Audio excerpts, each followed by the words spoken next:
ধরুন আপনার সেভিংস অ্যাকাউন্টে ৩,০০,০০০ টাকা আছে। এবার আপনি সেটাকে এমার্জেন্সি ফান্ড হিসেবে রেখে দিয়েছে। কিন্তু আপনার যদি সেভিংস অ্যাকাউন্টে সেই টাকাটি পড়ে থাকে, সেখান থেকে আপনি খুব বেশি হলে ২-৩% ইন্টারেস্ট পাবেন, তাহলে আপনার লস হচ্ছে। এই টাকাকে আপনি স্টক মার্কেটে ইনভেস্ট করতে পারেন। কিন্তু সেখান থেকে যদি আপনি সময়ের আগে যদি করে নেন, তাহলে কিন্তু পেনাল্টি প্লাস সেই টাকা কিন্তু কমে যেতেও পারে। অর্থাৎ যদি লস হয়, তাহলে কিন্তু আপনার পুরোপুরি টাকাটা ৩,০০,০০০ টাকা থেকে কমে যাবে। তাহলে আমাদের কাছে অপশন পড়ে থাকে এফডি।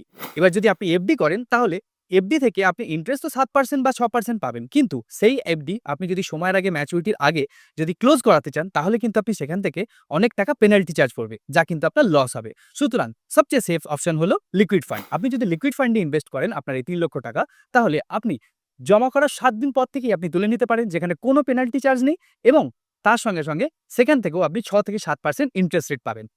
সুতরাং সবচেয়ে ভালো অপশন হলো আপনাকে লিকুইড ফান্ডে ইনভেস্ট করা। আর এই লিকুইড ফান্ড সম্বন্ধে সম্পূর্ণ ডিটেইলসে জানতে আমার চ্যানেল ফলো করুন।